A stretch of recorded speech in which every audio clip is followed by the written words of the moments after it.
Today's major news from Korea. Starting from the 3rd, when entering Korea from abroad, regardless of whether or not they have been vaccinated, they will no longer have to undergo a COVID-19 test before entering the country. In order to block overseas epidemic mutations, PCR tests will be maintained as before within 1 day after entry. The government also announced that it will introduce a bivalent improved vaccine that is effective in preventing Omicron mutation in the 4th quarter, and will start inoculation with the poor in health. The Central Disaster and Safety Countermeasures Headquarters announced on the 31st that it will completely abolish the obligation to test for COVID-19 before entering the country from midnight on the 3rd. Previously, before entering the country, you had to submit a negative confirmation letter from a PCR within 48 hours or a rapid antigen test within 24 hours. Instead, PCR test will be maintained within 1 day after entry. Korean nationals and long-term foreigners can take PCR tests free of charge at public health centers, and short-term foreigners must undergo tests at airport inspection centers or medical institutions at their own expense. U.S. semiconductor maker NVIDIA, which suffered a direct blow to China's exports to China after the Biden administration's notice of export bans, has come forward to explain. NVIDIA announced on the 1st that the U.S. government will allow the continued development of the H100 AI chip in China, and also approved the export, re-export and domestic transfer necessary for the development of the H100 chip. This is an explanation for the fact that the stock price plunged by more than 10% during the day after it was known that the U.S. government along with AMD and NVIDIA notified that it should stop exporting cutting-edge semiconductors for artificial intelligence, such as H100 and A100, to China. On the previous day, NVIDIA announced through the U.S. Securities and Exchange Commission that the U.S. government had notified of new licensing regulations related to exports to China and Hong Kong on the 26th of last month. NVIDIA's explanation is interpreted to the effect that it is not possible to make AI chips at a U.S. factory and export them to China, but it is possible to develop and supply them at a Chinese factory. H100 and A100 are semiconductors for GPU that can be used for supercomputing and artificial intelligence.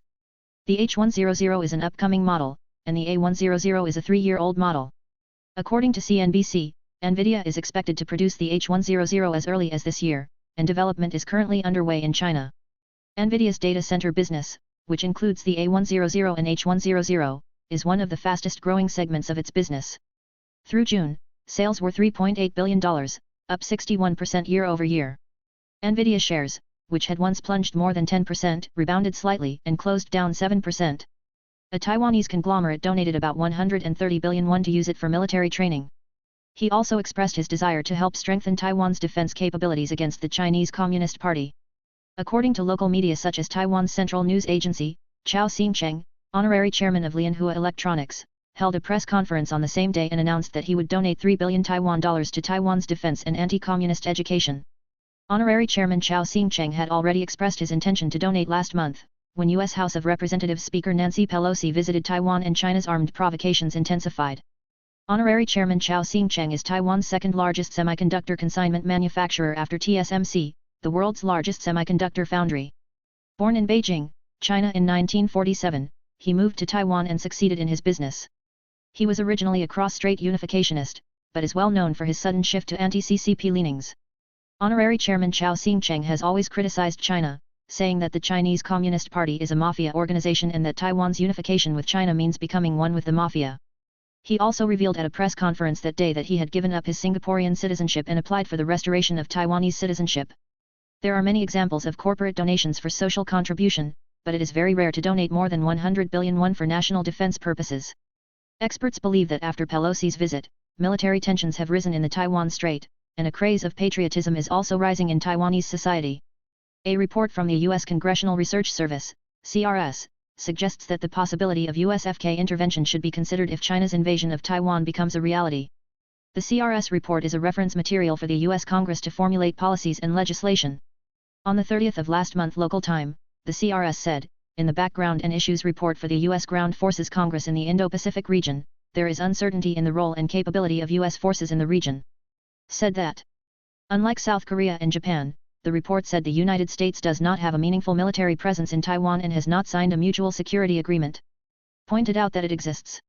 Also, borrowing the words of a Hoover Institute researcher, if a dispute arises over Taiwan, the U.S. ground forces, especially the Army, will face an inconvenient reality.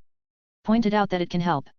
The report defines the basic roles of U.S. ground forces in the Indo-Pacific region into 4 categories: combat operations, deterrence, security forces support, and humanitarian assistance. He noted that the operation varied from the deployment of high-intensity troops to suppressing the rebellion. For now, the report states that U.S. decision-makers are likely to only launch missiles or advise Taiwanese forces in the event of a clash between China and Taiwan. He suggested that we shift our focus. He added, however, that the operation appears to be beyond the capabilities of the United States at present. Meanwhile, in conjunction with the heightened military threat from China due to the visit of U.S. House Speaker Nancy Pelosi to Taiwan, the U.S. Congress recently voiced a call to expand the role of USFK. Chengdu, Sichuan Province, a large city in southwestern China with a population of 21 million, has entered a total blockade for 4 days from the 1st. First of all, it is a total lockdown for 4 days, but like Shanghai, the lockdown period is extended, raising concerns that it will become the second Shanghai. Shanghai had initially said that it would only implement a total lockdown for 2 weeks, but as the coronavirus spread, it was put into a full lockdown for 2 months. The Chengdu municipal government announced on the 1st that it would enter into a total lockdown for 4 days from 6 p.m. on the 1st for a total test for COVID-19. The city government said it would allow one person a day from each household to go out to buy essentials, but everyone else would have to stay at home. On the 31st of last month, 157 daily confirmed cases were confirmed, and the total number of confirmed cases in Chengdu recently exceeded 900. Citizens are already panicking. "I'm waiting in a very long line to get into a grocery store near my house," said Zhang, a 28-year-old engineer.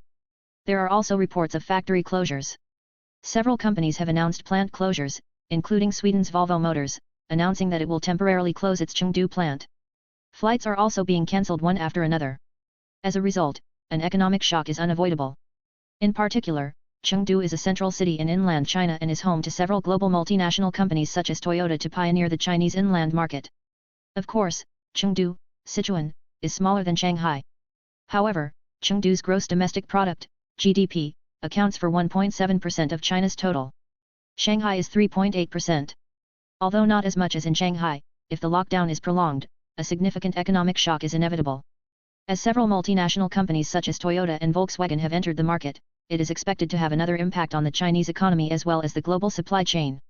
As the resolution of the disadvantages of Korean electric vehicles under the U.S. Inflation Reduction Act, the IRA, has emerged as a pending issue between Korea and the United States, U.S. President Joe Biden has re-emphasized the production of electric vehicles in the United States. Accordingly, there is growing concern that the search for a solution to the problem of discrimination by the U.S. government only subsidizing electric vehicles manufactured in the United States and excluding electric vehicles manufactured in Korea will be prolonged. Previously, the U.S. Congress had dealt with an IRA that included subsidies of up to $7,500 for electric vehicles produced in the United States by the 12th of last month, and President Biden promulgated the bill after signing it on the 16th of last month. Electric vehicles produced by Hyundai Motor Group, the second largest electric vehicle market share in the United States, are currently manufactured in Korea and exported to the United States. In Korea, a delegation from the National Assembly and a joint government delegation recently visited the United States to discuss this issue with the U.S. government and Congress. Is expected. At the South Korea U.S. Security Chiefs meeting in Hawaii the day before, Kim Song-han, director of the National Security Office of the President's Office, raised the issue to Jake Sullivan, White House National Security Advisor, and the U.S. decided to review the issue at the NSC level. The government is delaying the enforcement of the provisions of the law until 2025, when the electric vehicle plant in Georgia, which is being promoted by Hyundai Motor Group, is completed, and amending the IRA to include countries that have signed a free trade agreement FTA in the final assembly country that determines the subsidy for electric vehicles. Known to be targeted. Although the U.S. side expressed its understanding of the South Korean side's raising of the problem and is cooperative in bilateral consultations to resolve the problem, the situation does not seem to be going smoothly, as shown by President Biden's repeated emphasis on U.S. production of electric vehicles in today's statement. Many observers predict that it will not be easy for President Biden to officially discuss the IRA law amendments that could reduce U.S. interests relative to the November midterm elections. Moreover, the IRA is a legislative matter, which limits the U.S. administration as well. The recent government delegation's separate contact with the U.S. Senate took this into consideration. Therefore, even if the Biden administration considers the stance of its ally, South Korea, it is unlikely that the resolution of the situation will be delayed until at least November, when the midterm elections are held, or after the inauguration of a new U.S. Congress in January next year. Lee Jun-seok, vice chairman of the Anti-Corruption and Civil Rights Commission, who was appointed by the previous Moon Jae-in government, expressed his resignation. According to the Anti-Corruption and Civil Rights Commission on the 1st, Vice Chairman Lee submitted a resignation letter to the Anti-Corruption and Civil Rights Commission the day before. The term of the vice chairman is until January 2024. Currently, the ACRC is under pressure from the Board of Audit and Inspection for Chairman Jeon Hyun-hee and resignation from his passport. The former chairman strongly objected to this, calling it a targeted audit. The term of the former chairman is until June next year. As Vice Chairman Lee expressed his resignation, attention is focused on the fate of the former chairman, Ahn Song-wook, Vice Chairman and Secretary General, and Kim Ki-pyo, Vice Chairman and Chairman of the Central Administrative Tribunal, who were appointed by the Moon Jae-in government. Ah's term of office is June 2024, and Kim's term of office is until January next year. Prosecutors investigating the allegation of deletion and manipulation of records surrounding the attack on public officials in the West Sea conducted a search and seizure of the presidential archives on the 1st to secure documents from the Blue House. The prosecution, which has already secured some copies of the Blue House documents in relation to the forcible repatriation of North Korean fishermen from North Korea, is finishing preparations for summoning the key suspects in the two cases. The Seoul Central District Prosecutor's Office's Public Investigation Division 1 sent prosecutors and investigators to the Presidential Archives in Sejong this morning to check related documents. Prosecutors are alleging that when Lee Dae-jun, an official of the Ministry of Oceans and Fisheries, was assassinated by the North Korean military on September 22, 2020, a high-ranking government official in the Moon Jae-in government gave instructions to delete intelligence-related reports and wiretapping information without permission, and to manipulate Lee Dae-jun as a voluntarily defector to North Korea. Is investigating. The raid on this day is to confirm the decision-making process made at the Blue House at the time to clarify these allegations. It is known that the prosecution conducted a search and seizure by selecting and perusing documents containing the decision-making process of the Blue House and others from among the presidential records. However, the procedure is complicated, and since it took about a month for the Coast Guard to finally make a voluntary announcement after the disappearance of Mr. Lee Dae-jun, it is expected that it will take considerable time for the search and seizure to end. On the 16th of last month, the prosecution ended the mobile phone and electronic media forensic procedures that were seized and searched the homes of former National Intelligence Service Director Park Ji-won, former National Security Office Director Soo Hoon, former Defense Minister Seo Wook, and former Coast Guard Commissioner Kim Hong-hee on the 16th of last month, and is closely analyzing the data. The Third Central Prosecutor's Office, which is investigating the forced repatriation case, is said to have secured copies of meaningful documents to reconstruct the decision-making process of the Blue House through a search and seizure of the presidential archives on the 26th of last month. In November 2019, the prosecutor's office ended the joint investigation of 2 North Korean defectors who were presumed to have killed 16 fellow sailors by the Moon Jae-in administration's Blue House line against North Korea and the National Intelligence Service, without any legal basis, in November 2019. Under investigation. It is known that the investigation team made an internal judgment that the purpose of defection and the intention to defect and the intention to return to North Korea should be distinguished from each other after reviewing various evidences and laws. This means that if the crew did not clearly indicate their intention to return to North Korea at that time, it was internally established that it was illegal to forcibly return them to North Korea. Prosecutors, who have summoned more than 100 witnesses so far in relation to the 2 cases of the attack on the West Sea and forcible repatriation to North Korea, finished reviewing the data obtained from the search and seizure, and then proceeded to the investigation stage of subpoenaing major suspects on the North Korean and security lines of the Moon Jae-in government, which led the decision-making at the time. Is expected to move forward. It is said that the police have notified former People's Power Representative Lee Jun-seok, who has been disciplined by the party for sexual abuse, of which he has been summoned. On the 1st, it was reported that the Anti-Corruption and Public Crime Investigation Team of the Seoul Metropolitan Police Agency notified former party leader Lee Jun-seok of the summons and is adjusting the attendance schedule. Previously, there were suspicions that former party leader Lee Jun-seok had been entertained several times, including sexual favors, by Kim Song-jin, president of IKIST. Kim, who was arrested and imprisoned for other incidents, said during a police investigation that he entertained former party leader Lee Jun-seok twice in 2013 and even gave holiday gifts to him several times until 2015, in order to line up with then-President Park Geun-hye.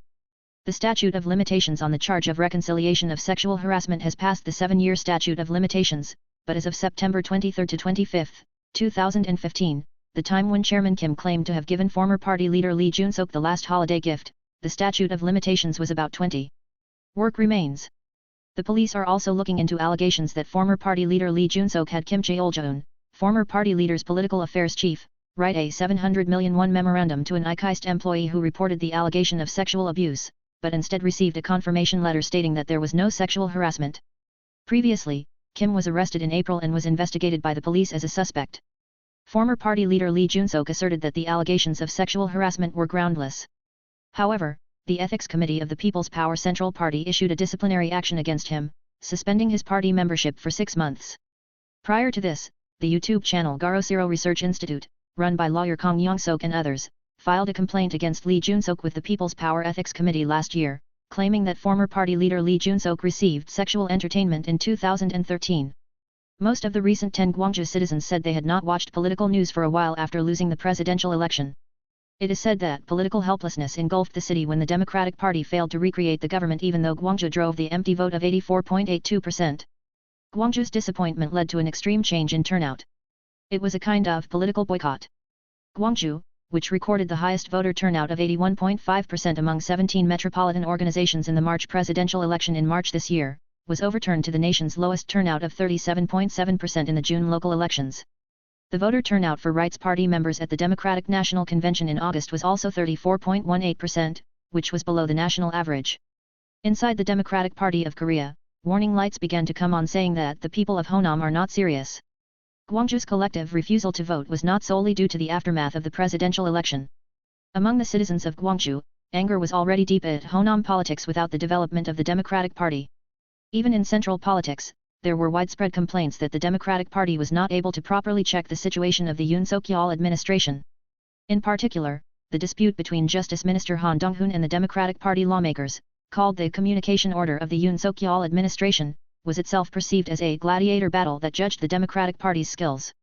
Unlike their parents' generation, Gwangju youths did not have a strong emotional bond with the Democratic Party. The sense of emptiness in Gwangju was deep, but the Yoon Suk-yeol administration's unstable state management was clearly an opportunity for the Democratic Party. Party leader Lee Jae-myung, who lost the previous presidential election by a short distance, was the most direct beneficiary. There is also an analysis that the relationship between Gwangju and party leader Lee Jae-myung is different from the emotional bond formed with former presidents Kim Dae-jung and Roh Moo-hyun in the past. An official from the Gwangju City Party of the Democratic Party said, President Lee Jae-myung is a stranger to the citizens of Gwangju, except for a few visits when he was governor of Gyeonggi. It seems that Lee Jae-myung, the leader of the party, was the chance to come back to life. He said, if you supported the Democratic Party because you were a candidate for the election, at this stage there is a feeling that there is no one who can check the Lee Jae-myung or Yoon Suk-yeol administration, he said. However, there was also an order that checks against the government and the ruling party should lead to a future-oriented criticism rather than a reckless hindrance. Party leader Lee Jae-myung, who calls Gwangju a spiritual teacher and social mother, will visit Gwangju on the 1st and hold a town hall meeting on the 2nd as his first regional schedule since his inauguration as president. In response to the summons notice by the prosecution, it was confirmed that a close aide to Lee Jae-myung, leader of the ruling Democratic Party, made an internal report that it was a war. On the afternoon of the 1st, at the main assembly hall of the National Assembly, party leader Lee Jae-myung was caught on the camera of a reporter checking a telegram message with the same content. On this representative cell phone, Director Kim Hyun-ji received a message saying, the request for attendance has just arrived from the lawmaker in relation to the announcement of false facts about Baekhyun-dong, the publicity of false facts related to the development of Daejang-dong, and Kim Moon-ki. Kim Hyun-ji, aide, is classified as a person close to the party leader, Lee Jae-myung, who served as a secretary when he was governor of Gyeonggi-do. The message was sent at 11:10 a.m. on the same day, and CEO Lee confirmed the message at 3:05 p.m. It was around 3:40 p.m. when spokesperson Park Sung-joon announced the notice of summons to Lee in the form of a written briefing. Kim Moon-ki, who was mentioned in the text, was the former head of the Development Project Department of Songnam Urban Development Corporation, and he made an extreme choice right before the last election after being involved in the Daejang-dong allegation. On the 6th, the prosecution notified Lee Jae-myung, the leader of the Democratic Party of Korea, of a summons investigation on charges of publicizing false information during the last presidential election. As the opposition party strongly resists the summons to the leader of the first opposition party, who is a prominent presidential candidate, it is expected that the political situation will cool down in the future.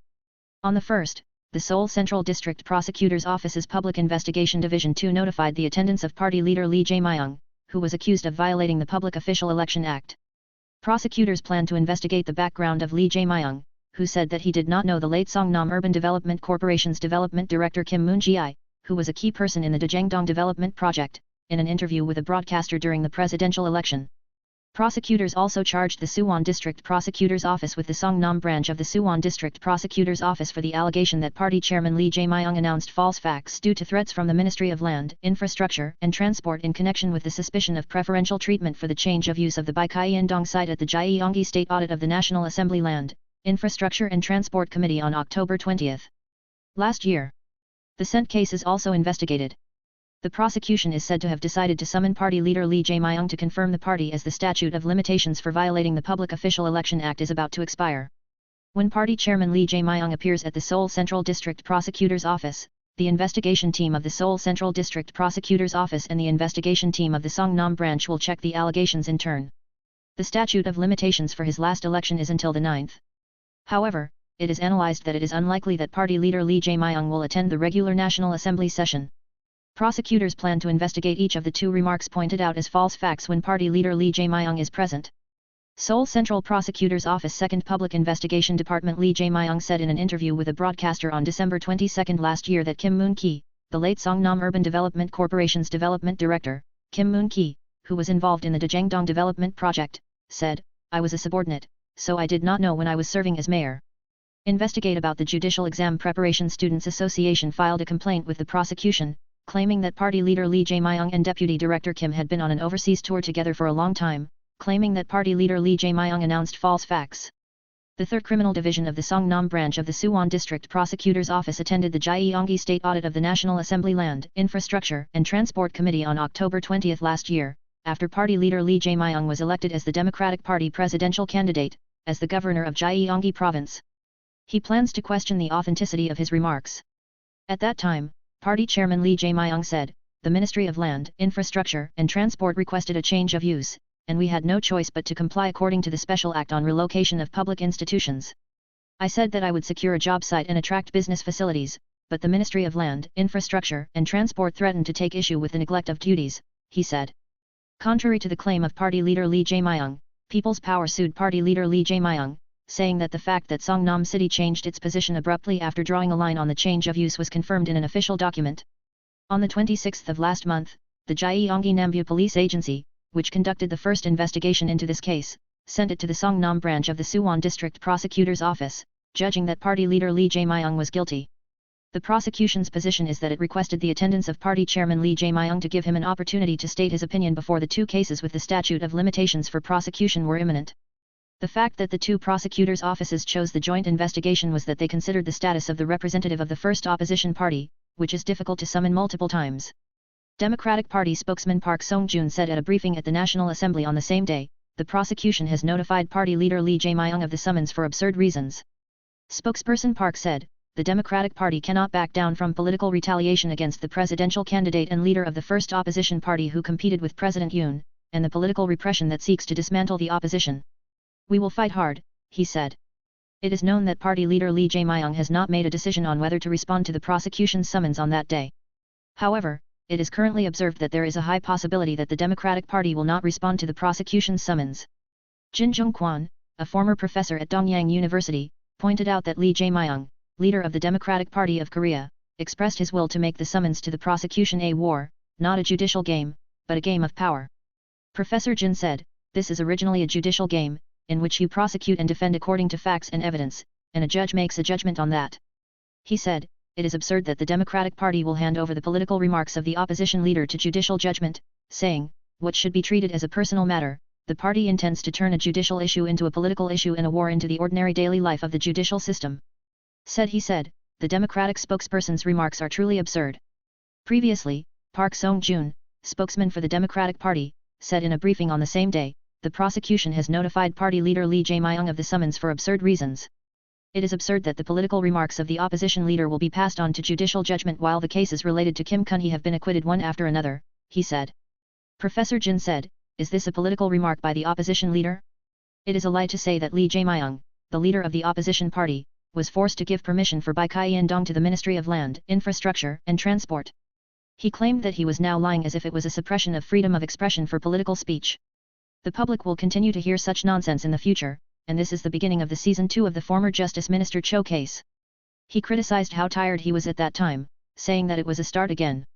Professor Jin said that there are several ways for the Democratic Party to legally solve this problem, asking him to enact a special law that bans party leader Lee Jae-myung from being investigated by the prosecution, or to abolish the charges of abuse of power, bribery and third-party bribery that were applied to party leader Lee Jae-myung. He sarcastically said it was ridiculous to talk like this, whether it's war or oppression, if it's unfair. The expression war was included in a text message sent by aide Kim Hyun-ji, a close aide to party leader Lee Jae-myung. Party leader Lee Jae-myung just received a request for the attendance of a lawmaker from the main assembly hall of the National Assembly this afternoon. A reporter's camera was caught looking at the text of aide Kim that said it was war.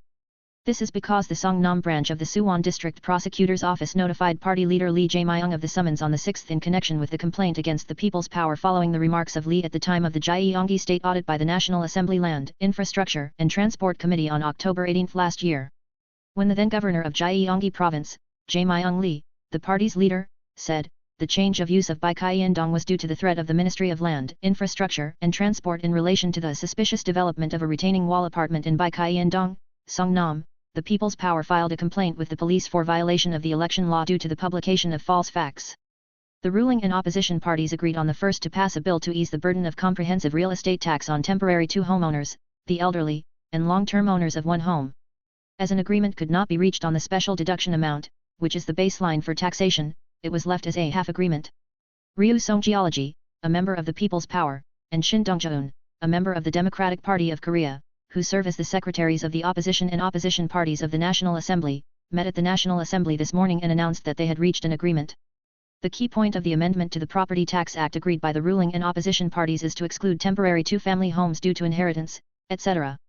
In the last presidential election, both President Yoon Suk-yeol and Democratic Party leader Lee Jae-myung insisted on easing the tax in this way. The amendment to the tax law is expected to be processed at the plenary session in the afternoon after going through a plenary meeting of the Ministry of Finance and Judiciary at 11 a.m. on the same day. However, the amendment to the Restriction of Special Taxation Act, which includes the setting of the fair market value ratio and special deduction amount, could not be dealt with and decided to continue the discussion. An official from the Democratic Party said, "For now, we have decided to deal with payment deferrals for temporary multifamily dwellings and senior citizens first today, and discuss the standards for levying later." The Yoon Suk-yeol government proposed to introduce a special case in which the levy standard was raised from the published price of 1.1 billion won to 1.4 billion won this year alone in order to ease the burden of tax on the first householder, but an agreement could not be reached due to differences of opinion on the amount. During the negotiation process, the People's Power suggested a compromise to reduce the special deduction amount, which is the baseline, to 1.2 billion won. The waiting period for Hyundai Motor Group's new car shipments is getting longer, not shorter.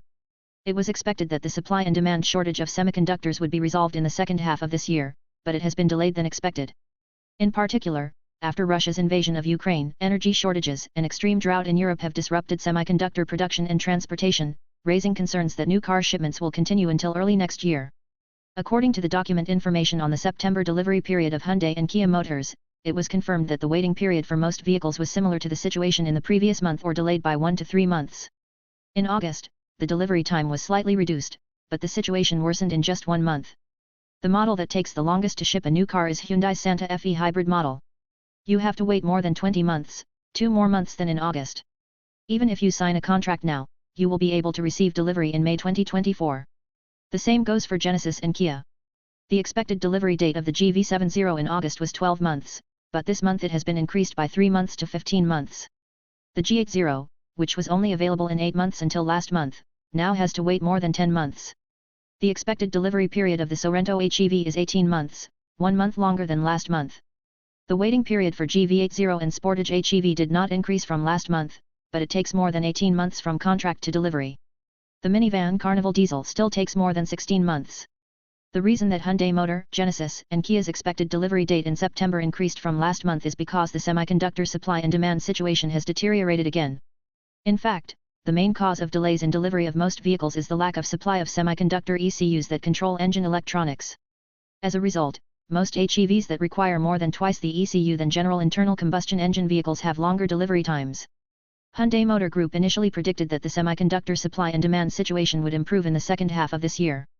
The semiconductor supply and demand situation has improved since the second quarter, and thanks to this, sales in the first half of this year also ranked third in the global auto industry after Toyota and Volkswagen. Kia Motors vice president said in a conference call for the second quarter earnings announcement, the semiconductor supply and demand shortage will improve in the second half of the year, even if it does not disappear completely. Experts cited the fact that most of Hyundai Motor Group's semiconductor suppliers are located in Europe as the main cause of the delay in delivery. The Hyundai Motor Group mainly receives semiconductors from Hyundai Mobis, Bosch, Continental, Infineon, NXP, and ST Microelectronics. Currently, European factories have become difficult to operate normally as Russia has stopped exporting natural gas. In the case of Germany, the water level of the Rhine River fell due to a severe drought, which caused a shortage of industrial water and reduced freight transport. As the situation worsens due to the recent economic downturn in Europe, the situation in the semiconductor industry has become unstable, and the normalization of supply and demand for automotive semiconductors is being postponed to the beginning of next year rather than the second half of this year. Securing additional supplies will not be easy for the time being. In August, the trade balance recorded a deficit of $9.47 billion. It is the largest in 66 years since trade statistics were compiled, and it is also the first time in about 14 years since the 2008 financial crisis that the deficit continued for 5 consecutive months. The problem is that this trend shows no sign of being resolved in the second half of the year. It is evaluated that the price of energy and raw materials continues to rise, and that it has reached a structural limit due to slowing growth in countries around the world, including China. According to the Ministry of Trade, Industry, and Energy, exports rose 6.6% to $56.67 billion last month, while imports rose 28.2% to $66.15 billion. The trade balance recorded a deficit of $9.47 billion. This is the highest in 66 years since trade statistics began to be compiled in 1956. In addition, the trade balance has been in the red for 5 consecutive months since April, and the deficit for 5 consecutive months is the first in over 14 years since December 2007 to April 2008. While exports only increased by single digits, the deficit is also increasing as imports increase due to energy prices soaring to an all-time high. Exports recorded $56.7 billion, more than $3 billion from the previous record of $53.3 billion in August last year, which was the previous record high in August, showing an increase for 22 consecutive months. However, semiconductors, the most important export item, turned to a decline in exports for the first time in 26 months due to weak demand and falling prices. In particular, as China's growth recovery was delayed, exports to China fell 5.4%, and exports to Latin America fell 4.1% in the aftermath of the global economic slowdown. On the other hand, imports hit an all-time high. In particular, imports of energy such as oil and gas led the increase in imports to $18.5 billion, nearly doubling from $9.7 billion in the same month last year. As the trade situation, which was the last pillar of the Korean economy, shows signs of worsening in the second half of the year, the forecast for this year's economic growth rate is also being lowered one after another. At the end of last month, the Korea Economic Research Institute revised its economic growth forecast for this year to 2.4%, lowering it by 0.1 percentage point from the previous 2.5%. On the 31st of last month, the government urged support, including an agreement to supply 351 trillion won worth of trade finance to support export companies' financing. Decrease in exports to China, decline in semiconductor prices, and surge in energy prices are defined as 3 major risks, and a response system will be established. According to the banking sector, the balance of term deposits and savings accounts at the end of August at the 5 major commercial banks, including Kookmin, Shinyan, Woori, Hana, and Nongyeop, stood at 768.54 trillion won, up 17.97.6 trillion won from the previous month. Of these, the balance of time deposits stood at 729.8 trillion won, up 17.37 trillion won from the previous month. The balance of fixed deposits increased by 1.59% to 606 billion won to 38,722.8 billion won. The influx of money into bank deposits is largely affected by rising interest rates. As the base interest rate rose from August last year, the bank deposit interest rate also began to rise. Recently, the interest rate on deposits has continued to rise as the base rate has risen 4 times in a row. The interest rate on time deposits at commercial banks, which was in the 0 to 1% range at the beginning of last year, has settled in the 3% range. Real estate and stock markets also contributed to this. Interest rates are expected to continue rising at least until the end of the year. With the forecast that the base interest rate could rise to 3%, there are speculations that the interest rate on time deposits at commercial banks will reach 4% by the end of the year. In this situation, bank officials recommended subscribing to products with short maturities of less than 1 year. This is because the deposit maturity can be shortened and the benefit of additional interest rate increases can be continued. In the case of savings accounts, unlike commercial banks, which have a maturity of more than 6 months, savings banks also offer products with shorter maturities, so it is one way to broaden your options. By product, revolving time deposits, where the interest rate changes at each revolving cycle, are also worth considering. If you have already signed up for a deposit, it is better to compare the interest rate you can get if you sign up for a new product with the rate of midterm cancellation that is charged when you cancel your subscription. Even if the product is cancelled midterm, the closer the expiration date, the less the interest rate is reduced. In general, the advice of banks is that if you subscribe to a product for less than 3 months, it is better to change it, and if the maturity is less than 3 months, it is better to leave it as it is. Samsung Electronics held the Samsung Shining Star, a participatory activity program for first-year and second-year college students majoring in science and engineering and natural sciences from the 2nd to the 26th of last month. About 200 college students participated in the Samsung Shining Star, which was held for the first time this time, and the program was held several times over a month. The 5-day program consisted of lectures on semiconductors by professional professors at Samsung Electronics University of Technology, visits to Samsung Electronics semiconductor business sites, and team missions related to future semiconductor technology. It is said that the response of the participating students was enthusiastic as they were able to directly look into Samsung Electronics semiconductor plant and hear the voices of its employees. Although they are not immediately targeted for hiring, the industry interpretation is that they are expanding the base of nurturing talent by actively promoting Samsung Electronics semiconductor process and semiconductor vision. Recently, the battle to secure excellent manpower is intensifying not only in Samsung Electronics, but also in foundries such as TSMC and Micron, and in the overall semiconductor industry such as memory semiconductors. TSMC will first introduce and implement the 2022 TSMC Technical Talk, an online event next month, and plan to hold recruitment briefing sessions in Singapore and Malaysia during the same period. Micron also started recruiting talent in the domestic mobile memory field.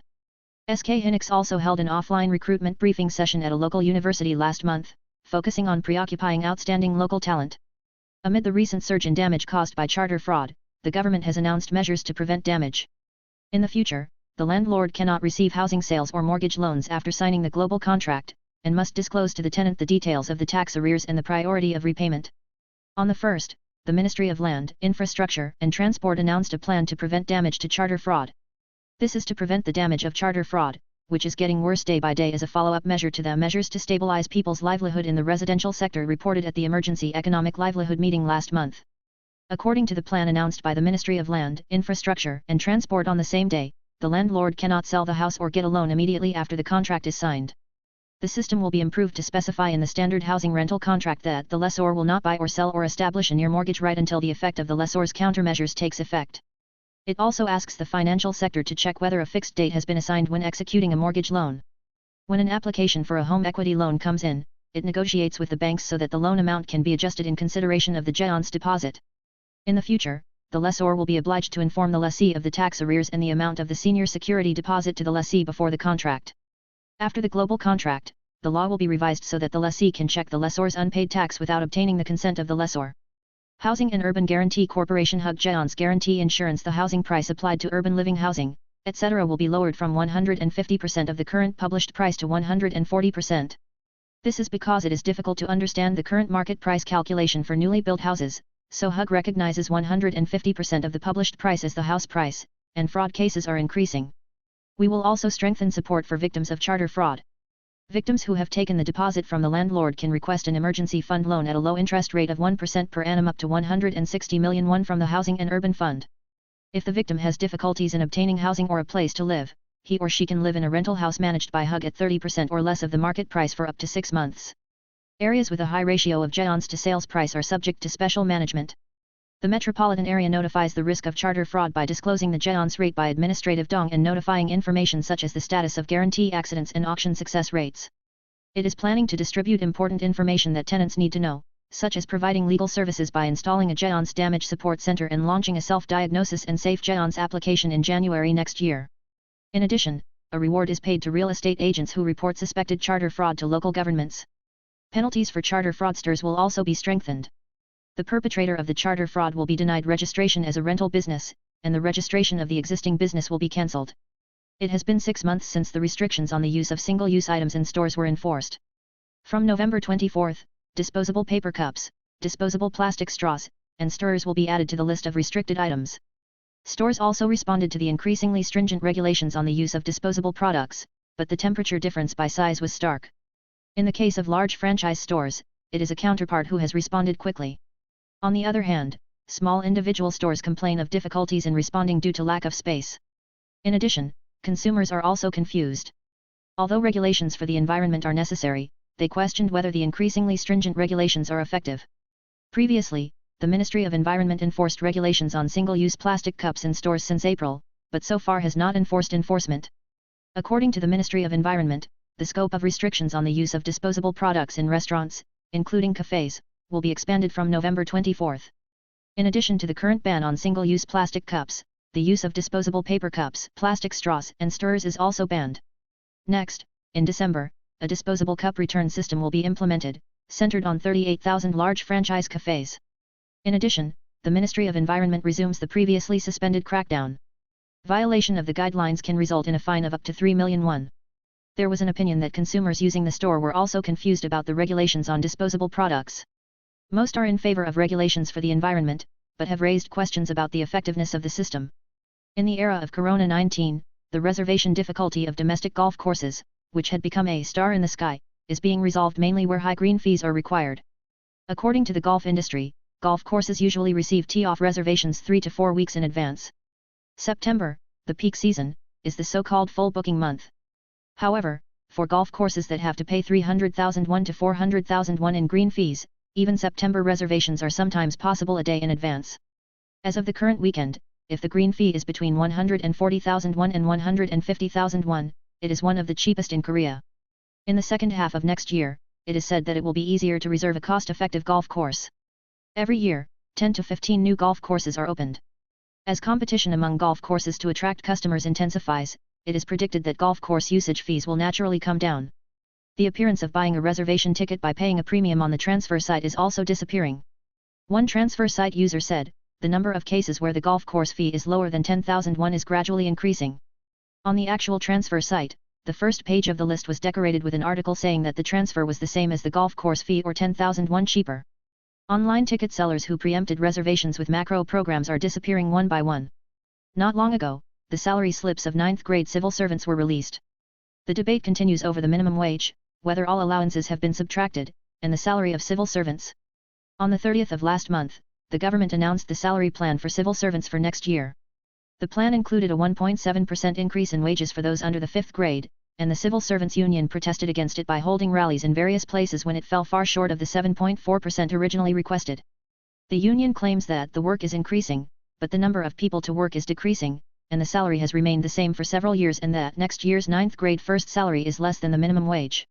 On the other hand, some pointed out that the union's claims were exaggerated, saying that the number of workers had decreased, but the number of civil servants increased by nearly 130,000 through the last government.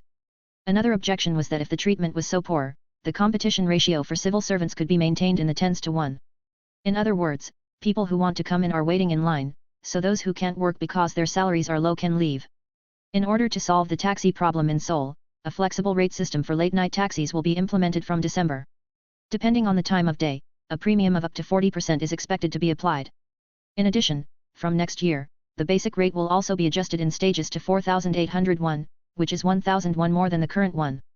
The late-night surcharge will be extended by 2 hours from 0 am to 4 am, and from 10 pm to 4 am.